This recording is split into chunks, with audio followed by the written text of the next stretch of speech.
Hi, very good afternoon. Welcome back to Ransi 1-to-1 creators, మీ beautiful quotations and motivation stories YouTube channel అనమాట. అందరికీ ధన్యవాదాలు. First of all thank you very much for your support అనమాట. ఈ విధంగానే support చేయండి. ఈరోజు అయితే మీరు చూసారు కదా తమ్ముళ్ళు, ఆటోలో విజయం, బ్యూటిఫుల్ మోటివేషనల్ స్టోరీ అనమాట. సో ఇప్పుడైతే దాని గురించి ఎక్స్ప్లెయిన్ చేయబోతున్నాను. సో స్కిప్ చేయకుండా అయితే కంప్లీట్గా చూడండి, అప్పుడే మీకు అర్థమవుతుంది. ఓకేనా? సో కంపల్సరీ వీడియోస్ ఎవరైతే ప్రతి ఒక్కరు కూడా సబ్స్క్రైబ్ చేసుకోండి. కొత్త వ్యూవర్స్ అయితే బెల్ ఐకాన్ క్లిక్ చేసి పెట్టుకోండి. నేను చేసేటువంటి మంచి మంచి కొటేషనల్ వీడియోస్ అనేవి మీకు నోటిఫికేషన్ రూపంలో వచ్చేస్తాయి, మిస్ కాకుండా చూడొచ్చు. సో ఈరోజు మరి చూసారు కదా, మనకు ఆటోలో విజయం అనేది బ్యూటిఫుల్ స్టోరీ అనమాట. ఇప్పుడు ఎక్స్ప్లెయిన్ చేస్తాను, చూడొచ్చు. అయితే ఫస్ట్ ఒక చిన్న గ్రామంలో చరణ్ అనే ఒక బాలుడు ఉండేవాడు. అతనికి క్రికెట్ అంటే అమితమైన ఇష్టం అన్నమాట. ప్రతిరోజు సాయంత్రకాలంలో తన మిత్రులతో క్రికెట్ ఆడేవాడు అనమాట అతను. సో అతను క్రికెట్ అంటే ప్రాణం. ప్రతిరోజు సాయంత్రం ఏం చేసి తన దోస్తులతోటి క్రికెట్ ఆడేవాడు. కానీ ప్రతి ఆటలోనూ అతనికి ఓటమే ఎదురైంది. అయితే ఆయన ప్రతి ఆట ఆడినప్పుడు కూడా ప్రతి దాంట్లో ఆయన ఫెయిల్యూర్ అవుతుండు, ఓటమే అవుతుండు అనమాట. ఓటమి ఎదురవుతుంది. అందుకే కొందరు మిత్రులు అతనిని ఆటకు పిలవకుండా తప్పించుకునేవారు. సో వస్తే ఇప్పుడు మనం ఓడిపోతాం రాబాయ్ అని చెప్పేసి పిలవకుండా అతన్ని వీళ్ళే వెళ్ళి ఆడుకునేవారు అన్నమాట క్రికెట్. సో అట్లా తప్పించుకునేవాళ్ళు వాళ్ళ ఫ్రెండ్స్ అందరూ కూడా ఈయనని పిలవకుండా. ఒకరోజు అతని తండ్రి ఈ విషయం గమనించాడు. చరణ్ నిరుత్సాహంగా ఇంటికి వచ్చి, నాన్న, నేను ఎంత కష్టపడినా జట్టులో తీసుకోలేరు, నాకు ఆట రావడం లేదనుకుంటున్నాను అని చెప్పాడు.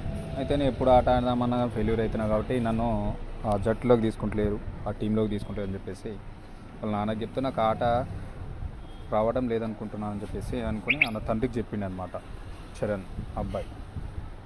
అప్పుడు ఆ తండ్రి ఒక చిన్న కథ చెప్పిండు. ఏమని?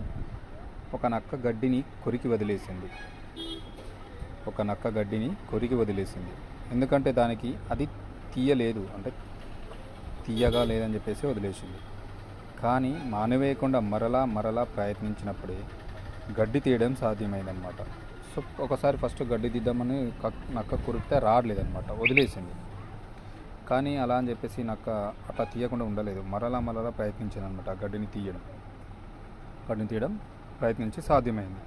అలాగే మన జీవితం కూడా అలసే వరకు ఆడితే అది ఆట కాదు, విజయం కోసం చేసే యాత్ర.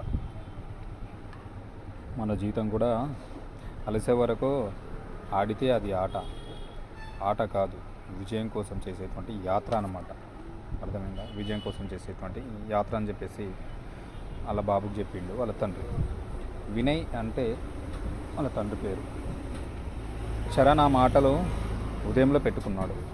అప్పటి నుండి ప్రతిరోజు ఉదయం లేచి ప్రాక్టీస్ చేయడం ప్రారంభించింది. ప్రతిరోజు ఏం చేసిండు? ప్రాక్టీస్ చేయడం ప్రారంభించింది అనమాట. ఏ ఒక్కరోజు మిస్ కాలేదు.